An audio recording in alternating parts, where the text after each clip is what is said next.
Hello and welcome to our webinar this afternoon. We're very lucky today to have the lovely Paula Pluck with us, and she's really going to be talking about mental wealth beyond mindfulness to heartfulness. As you know, this is coming from Thinktree. We like to think of ourselves as more than a professional association.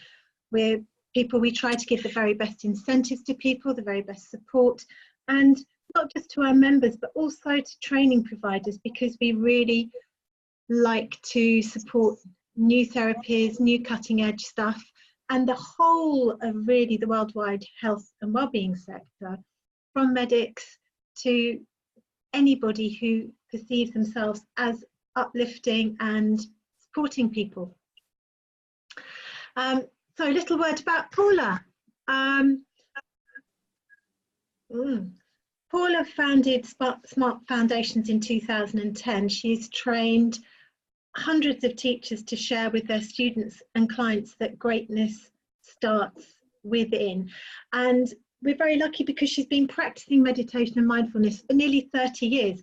I mean, that's incredible, isn't it? Really, Paula? Thank you. And she spent 17 years really teaching meditation and mindfulness as part of coaching programs. And I think anyone who knows Paula would absolutely agree that she is passionate about the infinite potential that we all have, and that if you get the right heart and the right mindset together, we can really realize our dreams and also true contentment. So this webinar really is getting people to move on from the idea just of pure mindfulness to heartfulness. And what we'd like you to get out of it is to be able to transform your world understanding by using the mind-body connection to create mental wealth in your life, and really shift your perception from performance to presence, how you can use meditation to change your mind and, more importantly, your reality. And best of all, letting the riches of your mind fill you with an inexhaustible feelings of joy. Let past pain go and become happier as you draw from your mental wealth account, manifesting the life of your dreams, attracting riches in all the areas of your life with your supercharged mental wealth. Paula loves experiential stuff. We'd love you to ask questions as you go along. And we may answer them at the back, but if they're really relevant, then we'll go through and answer right now. If you're watching live, look for the Q&A button so you can actually fill your questions in. You'll find it in your menu. That varies depending on what mode you're using to connect with us. Do make sure your device is charged. Headset might help you, and we've also got a little poll for you to fill in at the end to give us some feedback. So I will launch it at some point. Sometimes I forget, but I will launch it at some point. And if you can fill that in, we would be very grateful. You might want a pen and paper, or you might just want to go with the flow. Glass of water is always great. I've got mine here. Since watching Deeper last night, I've made sure it's warmer water, not really cold water. Bringing an open mind to it would be great. So I am just going to come back to Paula and all of us. Paula, I'm just going to hand over to you because I think you want us all to come together. Yeah. So thanks for having me. Delighted to be here. I can't see on my side who's joined us, so it'd be nice maybe at some point if you could shout any names out if you see on your side, Rosemary. Will do. So you all know me, you know how I work, and we always start off with just coming together and just connecting to the heart. The mind's always so busy, so I'm just going to invite you just to close your eyes for a minute. And just become aware of your breath. That gentle in and the out breath. And with each breath, you can just breathe in relaxation. And on the out breath, just release tension. Just coming home to the breath that arrives with us on the planet and leaves with us when we leave the planet. So we know that the breath connects us to our spirit. So let's draw that breath into our heart, the residing place of the spirit. Imagine the spirit just with a beautiful little flicker of light now. And we're letting go of everything that brought us here today, all the busy worries. And we're just closing our mind and opening our hearts. So just breathe in that beautiful heartfulness. Let your chest expand. And just connect to peace. When we still the mind, we can just open to so much more. And we are more than we've become. We connect to the infinite. We're alive with presence. So just creating an intention for an open mind and an open heart. Let's begin. Okay. Lovely. I am just going to start. So you want to know who's on today, so we're going to give a shout out to my friend Liliana. Hello, Liliana. We've got Emma. Hey, Emma. Galaxy 57 S7, so I don't know who that is. Joan. Oh, Joan's been on quite a few of our webinars. Josie, yeah. Julie Wilson, Catherine Mills, Lorraine Rose, hey, Maria. Oh, my friend Maria Salvador. Hi, Maria. Nick Torrey, Rachel Jackson, Sally Ann Edwards. Hey, Rach. Okay, lots. So we won't. Oh, brilliant. My daughter has made it on. Hi, Sophie. Hey, Sophie. Yeah, and Tundi. Oh, Tundi, hi. Looking forward to your chocolate cake next time I meet you. It's so gorgeous. And Emma Booth says hi to everyone, and Liliana says ciao, lovely to meeting you. Okay, brilliant. Thank you. Thank you. Okay. And if I've missed anyone else, I'm really sorry, and you can shout in the chat and I'll mention it. Yeah, okay. Okay. So just to begin with, thinking about the subject, do you think you could explore really the difference between mindfulness and heartfulness? Everybody's really heard of mindfulness, but the concept of heartfulness is really something new. Yeah. Okay, so really mindfulness is heartfulness, but when it's practiced in its truest tradition. So mindfulness is moment by moment, non-judgmental awareness, and that connects us to the present moment, to the sensations, to the thoughts, to what's happening, and it allows us to take a pause and, if you like, observe it. But when it's an intellectual proposition like that, it misses out what Buddha called metta, it misses out the loving kindness. So you may become aware of your neurosis, but you mightn't have the skills and the techniques, the compassion and the kindness to hold it in a basin of love. So from a Hindu or a Christian perspective, we'd be saying mindfulness is really unconditional love.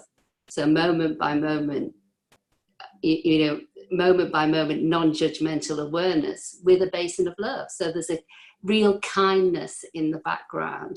So I've had the great opportunity of being part of a group in the House of Lords called Where to Next with Mindfulness. And what we look at is, this idea that people are getting aware of the neurosis and we're not giving them enough skills in the short term, because every book you pick up, every magazine, there are skills about mindfulness. But if we become aware of our neurosis and we don't have enough skills to be gentle, tender, kind and loving and really support with self-care, our neurosis when we see it, so the self-horror, the reasons that we think that we're bitter, we might feel depressed, we might feel unhappy, we might feel hopeless. What we're doing is, with heartfulness, is saying, let's just come to your heart where everything is perfect, whole and complete, where you are part of the infinite. So you're not this little drop in the ocean.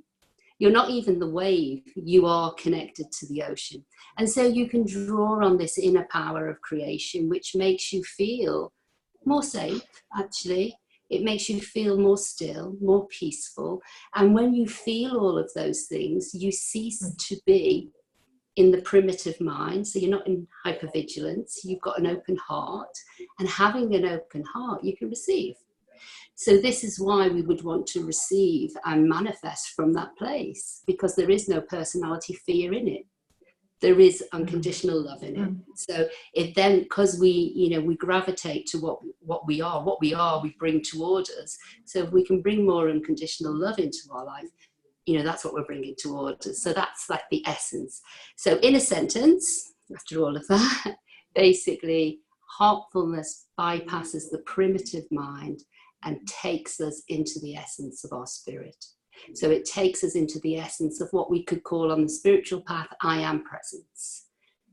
So we are everything. We're connected. It's wholeness, completeness. And we have that, just gorgeousness of knowing that we don't have to be this wonky, unsafe, separate self. We're actually part of something fantastic. Yeah? Does that help? Clear? It is a lot, and I love that idea of bringing us back to the idea of metta and loving kindness and compassion. Often we practice compassion towards others, but not necessarily compassion towards ourselves. It's very easy to see everything that's wrong, as you said, and not so easy to actually go, let's just cut ourselves some slack. Yeah, isn't that the thing? So we can be great, to everyone else, and then we can have an internal dialogue that's going, I'm not enough, is there enough, will it be okay? And it's that internal dialogue that makes sure we stay separate, the cage self, we're in hypervigilance. So that is sort of where we start to think about the mind-body connection and what it means to us, as a tool. Because once we start to realize, actually, we're more than we've become, we're this infinite being, so how can I use heartfulness over mindfulness to bring me a more fulfilled life? We'll talk later about the destination of happiness and whether that's a vital destination, because usually happiness is just around the corner. Happiness is when, I've finished this job, I've done that project, I've achieved this, I've got that, I've got this accomplishment. All separation things, by the way, these aren't part of heartfulness, because in heartfulness, we practically feel we have everything. So we apply our life with this sense of fullness, of expandedness. It's not blocked to all the things we want to achieve. But because we're coming from that gorgeous space, we have less attachment. So, it's not my way or the highway. It's not this grasping, it's got to be this way. I won't be unhappy. I won't be happy unless it's this way. And therefore, I'm saying I'm unhappy. So heartfulness invites you to follow your joy. It invites you to become aware of what feels good, because life's an experience. Stress is an experience. Peace is an experience. Anger is, joy is. And so what heartfulness is doing is basically saying, how are you feeling? Because that'll tell you how you're thinking. Yeah. And if you're feeling pretty crap, you're thinking pretty crap. And that's not to say that sometimes in our biology, we can't be depressed and we can't have a deficit where we're not reaching the serotonin, where there is hormone imbalances. Because it's okay to ask for help then. It's okay to get the right medication. Actually, it's really vital that we recognize that sometimes we need to support the organism, because like a machine, it's got a bit exhausted. And if we've been thinking thoughts that don't necessarily support us for years, hey ho, what's going to happen? We've got a tired little machine on our hands. So what we want to start doing alongside the meditation and the mindfulness and feeding ourselves, right? If we are still feeling in that dark black hole and we're so connected to our personality, our shadow, we can't even begin to think that we're this great, big, wonderful being. We're nowhere near that. It's really important to recognize, to get medical help, to get intervention, to bring us to a space, a call to the next best option. Does that make sense?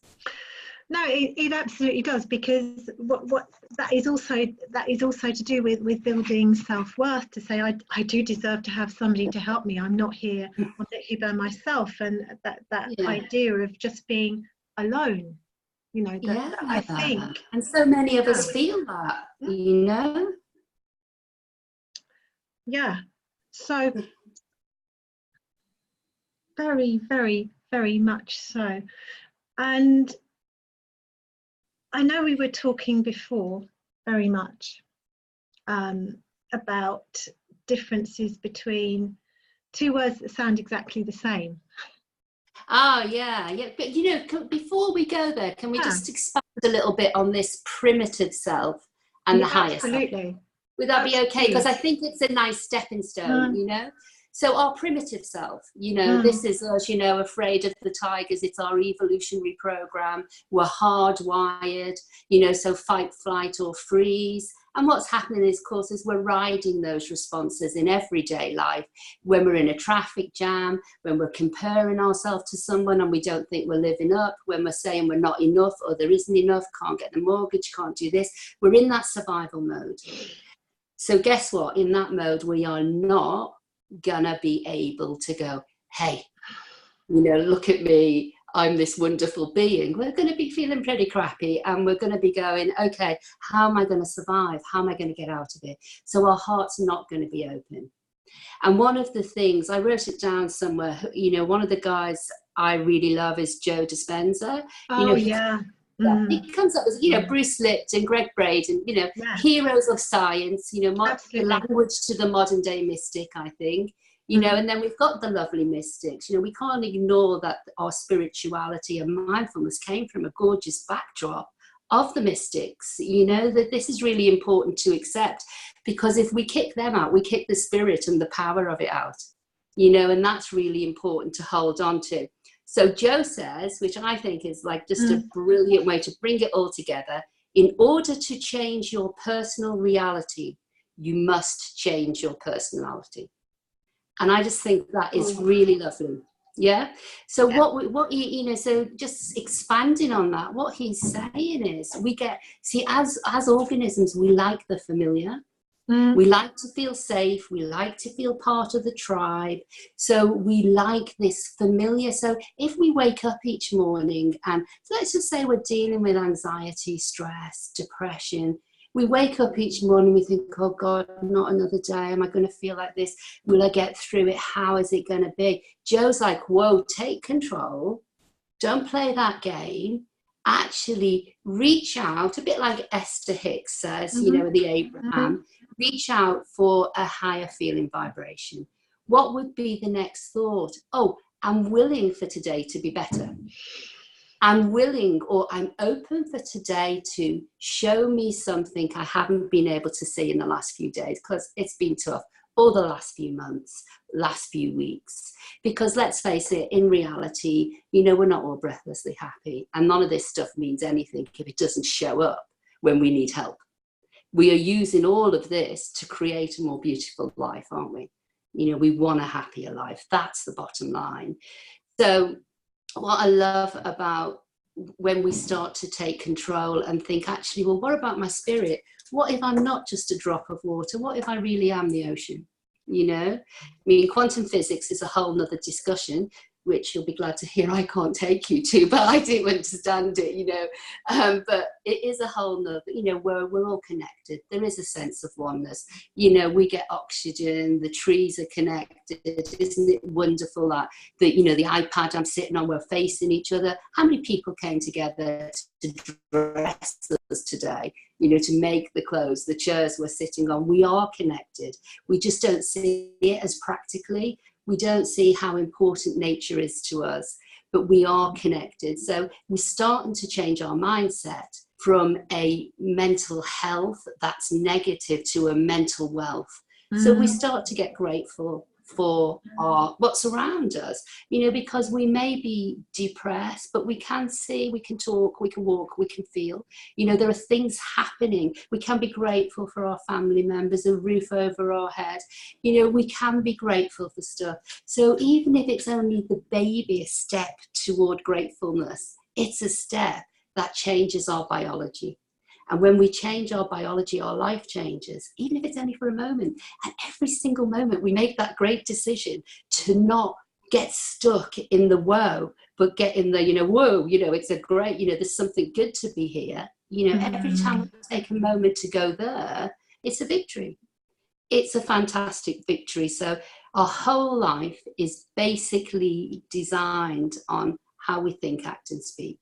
How we think determines how we feel determines how we act. So what we're giving out in the world, we almost have to become our own monitor, where we go, do you know what?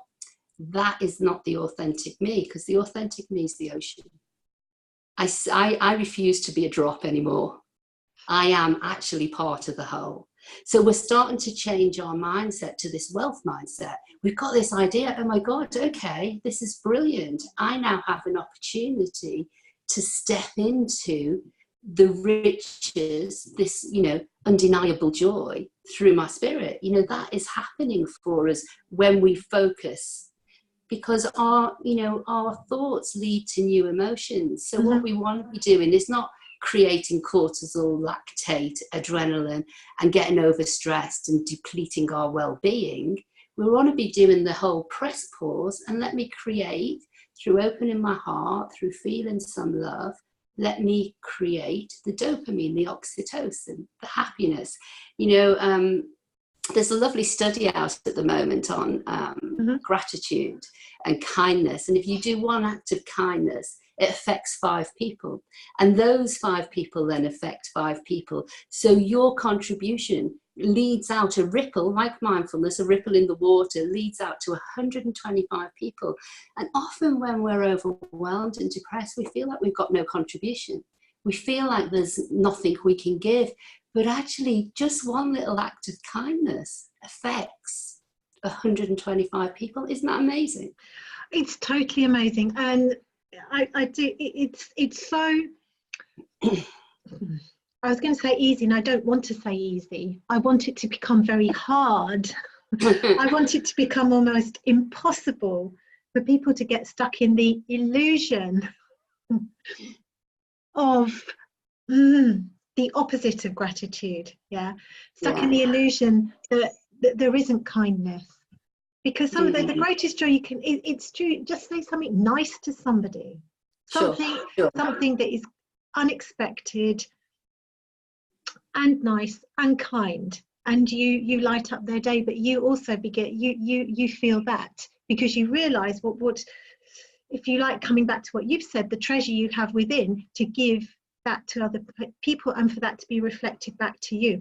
Maria's just said, funny enough, she said she's just recorded a couple of short videos today about change and self-care. She loves the fact she keeps saying take control.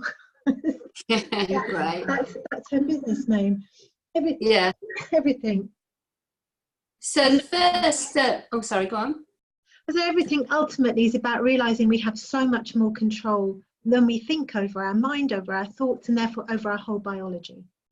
Yeah, so life's a choice, actually. Now, obviously, we don't want to dump on people if they're feeling like they don't have choice. What we want to do as coaches, as people who support, is reach out and give gentle steps toward taking the small, a small choice that's going to support your health and well-being. And that might be just drinking a bit more water. That might be eating a bit more healthily. That might be having less screen time. That might be just picking up the phone to a friend and saying, I need help. Because once we get into that little myopia, we start to feel like, people don't want to hear what we've got to say. And of course, that it's important to be the self-compassion. Compassion begins with self-compassion. So it's really baby steps, isn't it? It's real baby steps. So I think, with the mind-body connection, it's really easy just to illustrate. You don't need Paula Pluck or anybody else to do this. You do it, with yourself. So I'm going to invite everybody just to think, to close their eyes again. And I just want you to think about something that's getting you down at the moment. Something where you feel it's tough, it's up close and personal. It's dragging your light, it's taking you down, and you just think, geez, what can I do about this? It feels a bit hopeless. And just notice how your body gets dragged down, your biology gets dragged down. Notice, how, the stress is just a sort of heavy presence in the background. And then start to think about something that actually makes you nervous, that is a stress. So someone who stressed you this week, and notice how the stress response is getting activated. Possibly the heart is pumping a bit more. Possibly the mind starts to race. What's your internal dialogue like? And it doesn't feel good. So I'm going to get you to open your eyes. And just because you can speak to me, Rosemary, it doesn't feel good, does it? So we've dragged our emotional body down with our thoughts. Yeah? So let's just jump back in and close our eyes. And now just bring our thoughts to our heart center again. And what if I was completely connected? What if I could get out of the way of my personality today? What if I could connect to my heart? I could be open. What joys and riches would I like? And this is the world of unlimited possibilities. So we can think just a couple of things that make us happy. What would I like more of in my life? So firstly, we're just manifesting a contentment. We're manifesting inner well-being.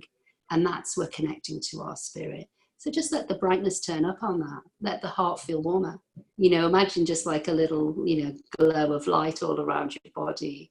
Energy, you're energized, you're feeling better. And you're choosing with your thoughts to create a different reality. Just for this moment in time. Okay, so I get you to open your eyes again. So the difference, you feel the warmth now, don't you? And this is, yeah? Absolutely. Yeah. Absolutely. So this is, all we need to remember is each time we're feeling, because I know I was showing you there was a blanket of energy that was getting pulled down when we weren't necessarily thinking of a real stressor, but we were just feeling down. Yeah. And that's why I then took us to the stressor. And then I went to how would it be to feel calm, content? Because actually when we're on autopilot, big thing in mindfulness, in heartfulness, because when we're on autopilot, we're just sort of like getting through the day. We're not getting from it. We're just simply going through the motions, and we can even forget how we got from A to B. It literally is, we're not sort of kissing our lover on the way out with, passion and presence with we're often thinking, will we miss the bus, or will we get, easy traffic, that type of thing. So what the invitation with true heartfulness is to just do everything with a little sprinkle of love, just to do everything with a bit more kindness. The love and kindness is the big element. It's such a powerful element, and it needs to start with ourselves. So we've got all these long-term memories from experience, and we know from all the wonderful scientists that meditation gets us into the theta state, like hypnosis does. And in the theta state, when we're really relaxed and the body's coming down, so we'll move from beta, hi, this is me, Paula, talking, jazz hands, down to alpha. That's quite nice. We're just getting into the relaxation response. We're peaceful. And then into theta, we're really deeply connected. Yeah, we're really moving in. And this is where most people fall asleep, isn't it, in meditation, because it's right next to delta, which is sleep. But the more I can bring myself into this experience of feeling good, the more I'm going to manifest feeling good feelings, even when stuff is bad. Because, by the way, we're still going to have challenges. We'll always have challenges. We'll still have bereavement. We'll still have suffering. All of these things are going to happen to us. We'll still get bouts of pain, of depression. And I think what's happening is it's an invitation to say, right, this is the pain. It really hacked me off that somebody betrayed me or treated me this way. But my choice now is, do I suffer over it, or do I let it go? And too often, because we are hardwired as organisms to be in survival, hypervigilant, we choose to suffer over it. We don't let it go. We start to look up for other people who might treat us like that. We don't go forward in life just in case we get hurt, because we're programmed at that level. So the invitation of heartfulness is to place our attention on more where we want to be. Very simple. Just keep coming back to a vibration of feeling good as often as possible. Does that make sense? It makes absolutely total sense. It's something most we realise that half the time that mental suffering is as you say, it's a choice, but we're hardwired. It's almost like the difference between what's come up through evolution, yeah, and a conscious choice that we have not to step outside of that. Yeah, and we've been programmed with the labels. You've got to do better. I want you to do great at school. You know, you've got these key indicators at work. You know, the minute you become a parent, you know, competency levels are like, oh my God, you know, I'm never going to be enough. You know, so we have these ideas, you know, that we are going to be judged, you know, and we have to move beyond that, because whilst we're stuck in that, we are in this separate identity, you know, and we're not giving ourselves the potential to become more than we actually are in this given present moment. Yes, so that probably leads us to where you wanted us to go earlier. Sorry to just sort of segue there, from the soul to the soul. Yeah. So in my teachings, I like to call it the SOLE, the soul self, or the SOUL, your soul, your infinite self, you know. So basically the spirit is of what's infinite and the personality is of what's finite. So if we give all of our attention to what's finite, of course we're living a temporary existence whereby we can't be happy, because happiness will always be around the corner, because our happiness by default will always be temporary. Yeah. So it's really tricky to live in this state. So we're in fear, we're doom based, we're head based. I'm stressed out, you know, I feel judged. Am I enough? Is there enough? Guess what? Have you heard about my story? It's awful. You know, we're in that real separate self as a soul. So that's our brand story, if you like. One of my mentors, Robert Holden, calls it the canned self. So, you know, like your tin of Pines beans, we know what you're going to get when you get in there. And we've sort of done that with our familiar selves, with all the programming. Oh, you know, you're fiery, you're a redhead. You know, people make assumptions, and do we or don't we buy into them? There's disease in my family of this, I might catch it, or I might get it. There's, you know, a record of inherited stuff and I'm worried, so I'm going to carry that story. Or I've been told, you know, one of the things I got told was I had knobbly knees by my PE teacher. No. It was like, I don't want to have knobbly knees, but you remember it, you know, because it's like, oh, you know, so it's funny little things like that you remember. And so those things start to define, you know, that's a sort of more silly one. But let's think about when someone's telling you you're not enough consistently. Let's wonder what that's doing to that self-image, you know, that hasn't connected to its spirit yet, that has no idea. So you spend the majority of the life believing you're not enough. So the personality really buys into, I'm not enough, and is there enough? They're the two big questions of worthiness, yeah? And then you can hang everything off that. Comparisons, you know, I'll never be as good as them. There's no point in doing it because I'm not enough. Whereas heartfulness just brings you back to that sort of glory of knowing you're connected, knowing you're a human being, living, you know, a life, knowing that your spirit is in your body. And, you know, because my body has been 1, 2, 10, 12, 15, 20, 30, we won't go any further, but it's been a lot of ages. And I'd love to go back and find my 18-year-old body, but it's not happening, you know, it's gone, it's temporary. So I can't say I'm my body. I can't say I'm my house or my car or all these things I've had, because they're temporary, they've gone. And I think this is where, you know, the illusion idea comes in, you know, and I think it's important because a lot of people get turned off by the illusion. You know, life's just an illusion. It's hard to believe it's an illusion when it's up close and personal. You know, it hacks you off, and, you know, the last thing you want to hear is it's an illusion, isn't it, you know? But what we're saying is it's temporary. to the backdrop of your eternal spirit, your infinite self. And therein lies the difference, because your true self is divine. Your true self's essence is peace. Your true self already knows it's joy. Your true self isn't in search of happiness, because it is happiness. So we cease then, when we're in our true self, to stop moving the blocks to happiness, if you like, and we start to expand into our glorious infinite self. So they just filter out anyway. So the big thing we've got to do is identify ourselves as a connected being, identify ourselves as the ocean. That's the stepping stone. That's the first stepping stone. And then we start to, with our practices, sort of hardwire that. So we're looking now to move from the stress response, the primitive mind, into the love response. So our natural reaction when we catch ourselves saying, you're not good enough, you never get it right, you're not the smart one, you're not the happy one, you're not the good looking one, you're not the artist. If we catch ourselves saying all of these things, we can go, actually, you're this one and you're enough. And this is how we like, you can be kind to yourself. So you become your own best mate, basically.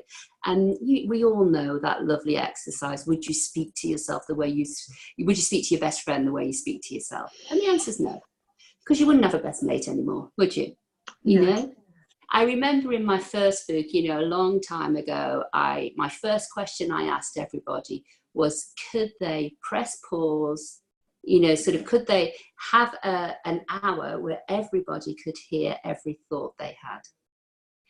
In all these years since then, no one said yes, because we habitually judge, even if it's only little judgments. So we're actually spring cleaning the thoughts, and every little thought that we change into a more positive outcome creates a more positive feeling, and it's a personal victory. So you're not looking, to be enlightened overnight and, get your wings and be flowing everywhere. You're looking to take a day-by-day moment. And so mindfulness, moment by moment, non-judgmental awareness.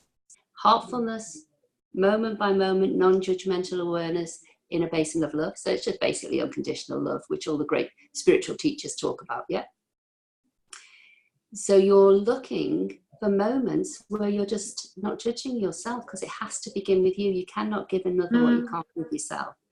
So what does the ego say? The ego is the SOLE. So the ego will say, who I am is what I do. So if I lose my job, Rosemary, I'm no one. If I don't become head here, I'm no one. If I don't get this right, I'm no one. Because who I am is that label of accomplishment. The ego will show its grades, its accomplishments, and it's all of those things that we see happen to our kids in school. We see it happen with our family members around us, saying, oh, how did you get on? Oh, couldn't you have done a little bit better? Very masculine energy. Thank you, Liliana. That's exactly that old masculine energy. Whereas the heartfulness is the tender feminine, which is in men and women. I'm not saying as is the masculine.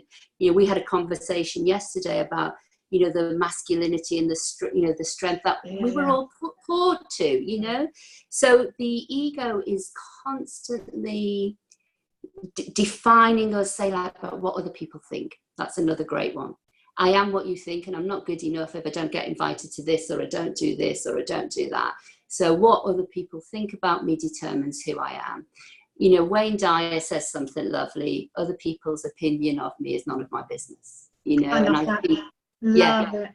And if we can get bulletproof and just let them have their opinion, because usually it's not personal, everyone's just in their own little survival mode, then life can become a bit easier, can't it?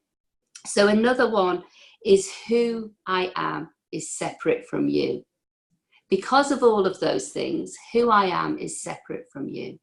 When I'm in my ego, I'm not connected to the loveliness of your heart, the potential. So again, attitudinal states of mindfulness are this beginner mind. I'm not going to try and fix you. I'm actually being in a point of presence to allow your spirit to arise. So I haven't got the answer, But if I do have the answer, it means I'm not being mindful. It means I'm not being present, because I'm not allowing you and your consciousness to arise. I'm not allowing you to empty out all the stuff inside you that is feeling painful. So, you know, a lot of what we do is just deep listening. We just want to allow people to be heard. And when they can be heard, they can hear their story. They can go, do you know what? Maybe it's time not to have that story anymore. Maybe I'm ready for a new chapter in my life. Maybe I'm ready to say I'm enough. And I'm not going to allow myself to be defined by labels. Maybe I'm ready to take my soul, S-O-U-L, by the hand and jump into being heart-based, feeling abundant, jumping into that river of grace, that loveliness, going, okay, so look, tough stuff's going to happen, but it's going to happen anyway, so I might as well do it with a sense of love, because it's not going to change. You know, if it's coming my way, but what we find is as we change ourselves, actually our outer experience changes. So, you know, and it's sort of, we see the world as we are, not as it is, don't we? So we see it through our filter. So someone else could see exactly the same situation we see as beautiful and we could see it as bad, or vice versa. So when we start to bring more self-love, self-care, more happiness to our life, then we start to see the world in a more loving space. And how gorgeous is that, you know? Because we've started to see ourselves as worthy of love. We've put ourselves at number one. And wowza, when do we do that, you know? That's really what the whole spirit, you know, the search for happiness is connecting back to who you really are, your authentic self, your true self. Yeah, makes sense? So, yeah, it's just moving. In love, there is no separation. It's a beautiful spiritual statement that goes through all of essential spirituality, you know, Buddhism, Hinduism, Catholicism, you know, Christianity. In love, there is no separation. And that's because we know that we're all a spirit. We know that we are all connected by creation. You know, the sperm and the ovum coming together to make the babe. You know, our managed personality in control couldn't do that. You know, so that's when we're in performance. But when we get into our heart, we get into presence, the same as the managed or the magic life. When I'm trying to control all the outcomes, I haven't got that open hand. How can the universe bring something to me that's greater than I thought? Because I might have this really limited thing, you know, I can write 3 books, I can do one thing, I can do this. But what if the universe's idea was bigger? You know, the my little personality's idea. Because my little personality, you know, mightn't cut the whole mustard, if that makes sense, you know? Well, it doesn't. You know, when I'm, like recently, I had, like in the last year, I've been divorced, I've moved house twice, I literally don't have a home at the moment, I've had pneumonia, I've overcome an old trauma, I've had all of these things happening. And at the beginning of that year, my God, I felt so down and so hopeless. And so, is it going to be okay? And I was fighting to get back to the spirit I've been teaching about for 27 years. Just to be clear, you know, it was hard for me, you know. Yeah. So I don't want people to beat on themselves when if you get these points. But what's happening is we're having maybe a wave of grace is emptying us out of the old fear. You know, like the center of the earth we were talking about yesterday. Sometimes the old fear needs to be emptied out, and it's uncomfortable. Change is uncomfortable. So that's the third, you know, that's the third thing to remember. When you try to change yourself, it's going to be uncomfortable. When change is happening in your life, because we like the familiar, it's going to feel uncomfortable. You know, so just some thoughts. I'm mindful. I don't know. I'm not keeping an eye on time, so. But I think, I mean, that's when we can go back, I think, to remembering that everything is transient, and even the feeling of discomfort is transient. Yeah. So, you know, beautiful thing. Yeah. So in Buddhism, we talk about this too shall pass, and of course it will. You know, and we don't teach our children, and we don't get taught ourselves in society that there are pleasant, unpleasant, and neutral experiences. and they always pass. We hang on to the idea, if we don't feel happy all the time, there's something wrong with us. But there's a whole emotional scape of light, isn't there? So we're going to be sad. We're not going to feel happy if we have a bereavement or someone leaves us or we hurt ourselves. We're not going to go, oh, great, I'm happy I've just cut myself in the kitchen. You know, we're not going to do that. But it gets a bit unrealistic because there's this breathlessly positive mindset, which isn't the true mindset. It's not the heart set. The heart set, actually, we use the mind to take us to the heart. The Course in Miracles talks about the 18-inch journey to wholeness, which is from the head to the heart. And it's a beautiful little, it's a beautiful little description, because really once we go to the heart and we just quiet down the clutter in the mind, the quiet mind leads us to the spirit, to the home, to our infinite potential, where miracles can happen, where we can be open to a miracle, where, the magic can begin, which I think is like, wow, So that's where we get into the magic life. We've let go and stopped trying to manage it. We're still going to take action. We're just going to take action from a more loving space. Yeah, I think we're doing it's about just gone called to pass, and I think that is totally, it's where you act from, because where you act from will also govern the reactions that you experience back. Yeah. Whether it's a downward spiral or that beautiful kind of creative, very creative. Yeah. So creative. And the interesting thing, I think, is, this whole thing, you've got to be happy, it's still got that kind of competitive edge to it. I can be happier than you. Yeah. Guess how happy I am. Look at me. I'm doing brilliantly well. I'm so happy. And of course that is part of it. And we've got to giggle at it.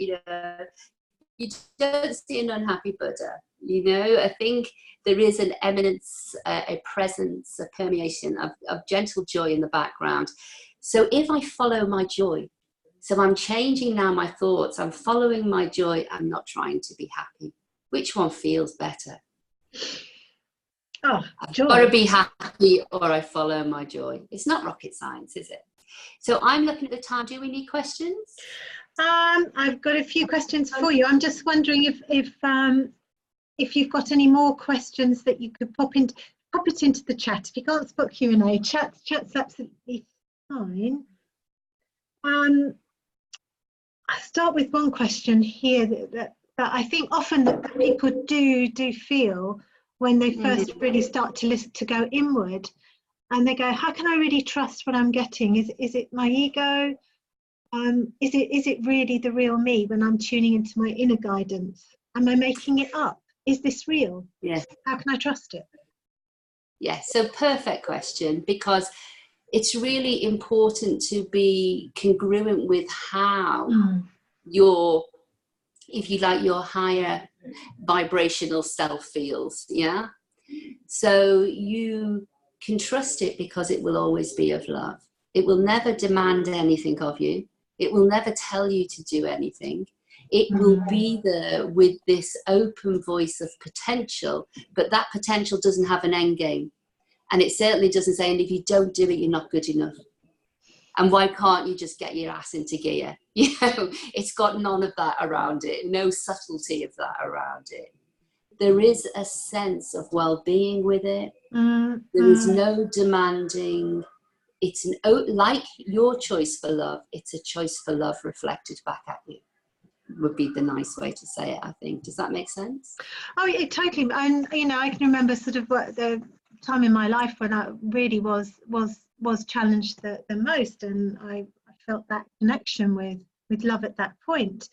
And when you feel the connection with that love, there is, as you say, there is no side to it, and that's really how you tell that there is a very if you were hearing somebody speak, it would be a person with a loving tone to their voice. We know love when we hear it.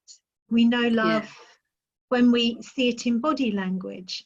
So I think that is the thing to trust. It's always the most reliable thing, is does this feel kind and loving?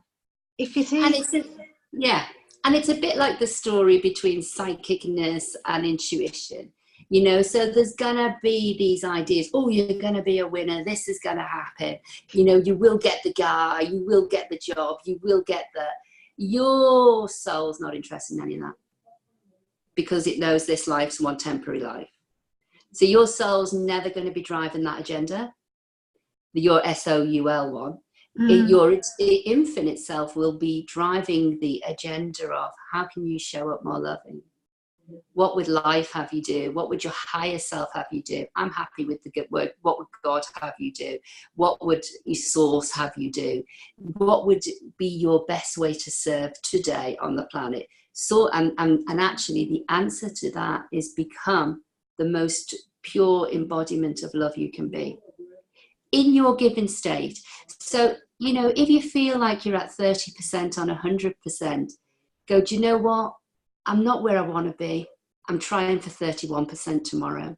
Exactly. The ego will go, look at you, you're not good enough. Why the hell can't you just get to 80% ASAP? You know, there's another great story with Wayne Dyer again. And Wayne Dyer, you know, he talks about, oh, he's got a lovely bit. I haven't read it, but I just love the title, A Spiritual Solution to Every Human Problem. And he says that, you know, we've got enough spirit in us, you know, to overcome all things, like Louise Hay, like all these great teachers. And anyway, he's talking about being number 3 on the bestsellers list. And number 2 is Eckhart Tolle. And number 1 is the Dalai Lama.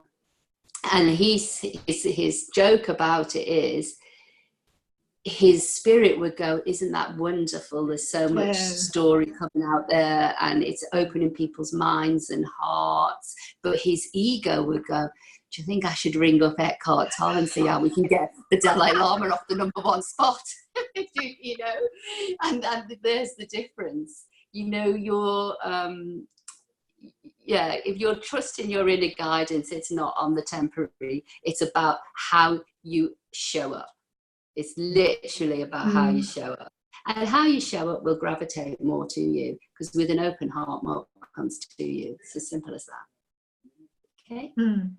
So if you had, I'm probably going to ask you to do a lovely close down at the end of this, you know, Paula. Yeah, sure. You know I'm going to do that, don't you? Well, I didn't, but I do now, and I can do that. But before that, I'm just thinking, what would be, if there was one absolute golden nugget piece of advice you'd give, what would it be? Absolute little gem. Your thoughts are golden. You know, that is it. Your thoughts are golden. They create your feelings.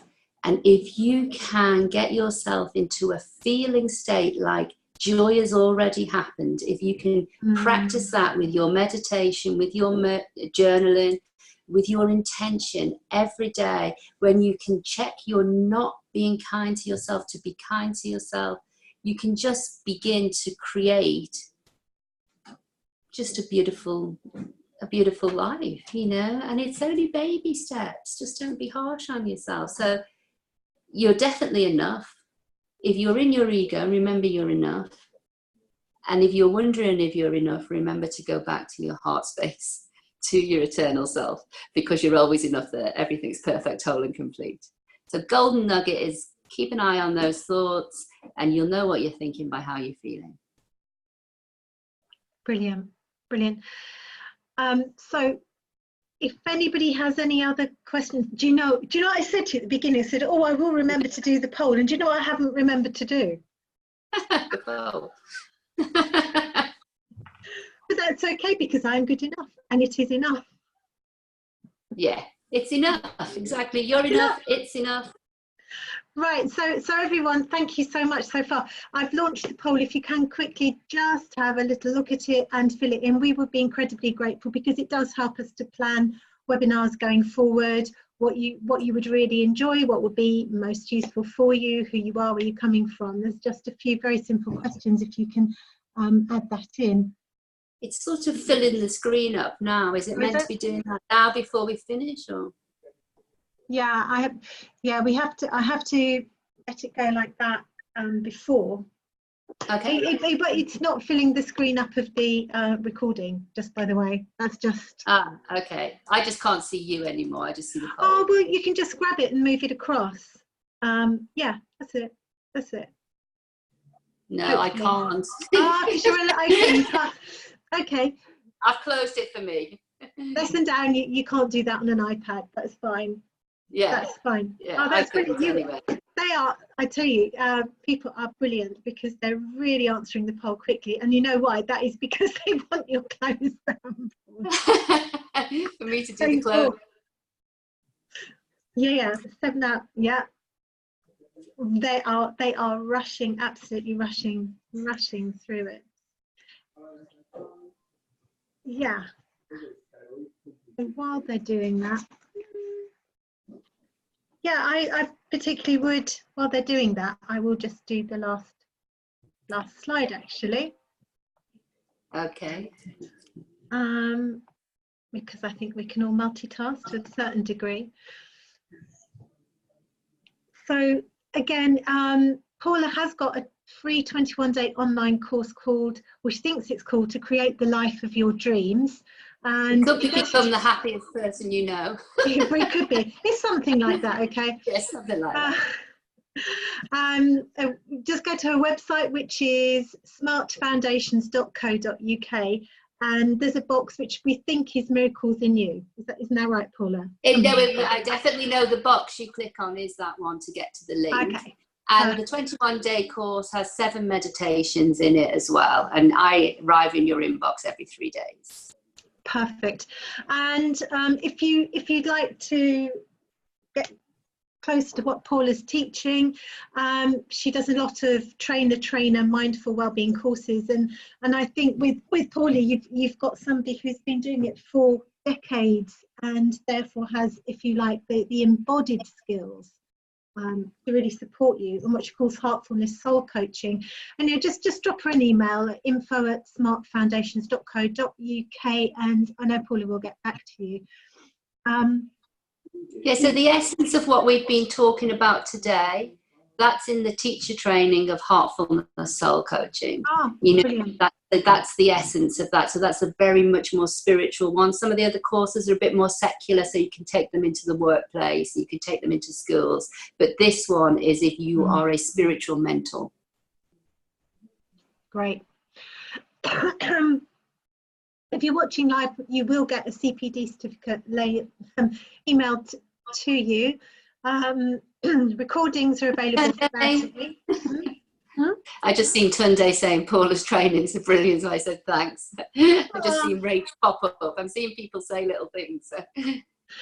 And if you're not a member of Thinktree and you'd like to be, then when you get the recording, there is a reduced price offer for you. Sorry, we've got you on chat. 9 of 13, we've nearly got. Oh yeah. Let's see. You got Rach from Nottingham. Did you see that? Yes. Is Galaxy S7. Hello, Rachel. Hi. Oh, that's so nice. She said it's been lovely listening to you and feeling your sweet, joyous energy. That's so lovely. Okay, so Paula, could you now just close us out? Yeah, of course I can. Okay, so I'm just going to invite you all to close your eyes again. And you know, that's just because it takes like 40% of stimulus away, and it really makes you feel, it just helps you go within. So let's just close our eyes and let's just connect with that feeling of well-being. You know, the higher mind, your eternal loveliness. You know, we're cutting out now the search for happiness, and we're making a decision and an intention here today to follow our joy. We're letting Heartfulness show us the way to our authentic self. So breathing into the heart, bypassing the primitive mind, and holding the love of our essence in every atom of our being. We just sense love now. We let it permeate every cell, every atom of our being. We are gifted. We are eternal. Just imagine yourself, or say silently in your heart, I am love. I am miracles. I am light. I receive blessings, abundant blessings into my heart. And I don't need to know where they're coming from. I trust they're on their way. And just let that light of potential fill your heart now. And imagine yourself just in the center of your heart, drawing up light from the center of the earth. Drawing down light, see? And letting both of those lights just meet in your heart. Just bringing oneness, creation, birthing oneness in your heart. And that oneness is opening you now to the power of your spirit, to that unlimited potential. And I'm guessing that each one of you has a hope, a dream, an aspiration. Let yourself go there now. Let that dream become manifest in your heart. To see the success of your achievement. You're connected to heaven, you're connected to earth. You're a fully human divine being, creating, creating, creating. And your light is drawing to you love, because life loves you. You can receive. You're ready for more blessings now. You open your heart to blessings.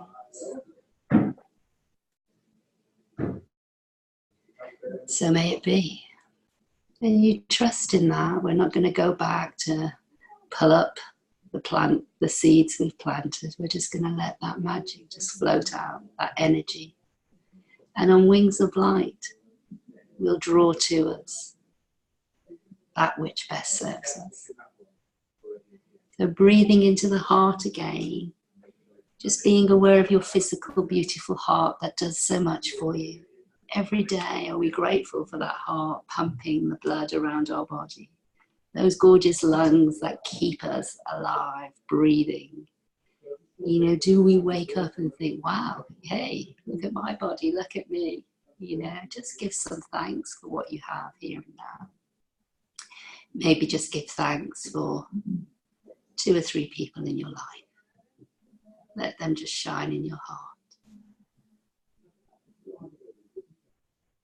Now send a healing prayer to 2 or 3 people in your life who you know would benefit from this infinite love. And on wings of light, we hold them in the perfection of creation. We see their beings radiant with light. We see them whole, perfect, and complete. And then the energy that we're creating here today, let's send it to the children of the earth. Let's send that love to the hearts and the minds of the children of the earth, so they may feel happier, more whole, so they may be well. And may you be well. And when you're ready, just gently open your eyes. And thank you for playing. It was lovely to be with you guys. Thank you so much, Paula. Oh, Lorraine says, thank you, Rosemary and Paula. Certainly slow me down and help me connect my thoughts with self-love. Lots of kisses. Okay. And Josie says, I needed this today. Thank you. You're welcome, Josie. Lovely to connect. And so that's it. Thank you, everyone, for showing up today. Thank you so much, Paula, for sharing with us. Rach says, that was beautiful. Me and the cat loved it. And Tundia, she says, tears of joy rolling down my face. Mwah. Love you guys. Thank you. Thank Bye. you. So bye everyone. Bye.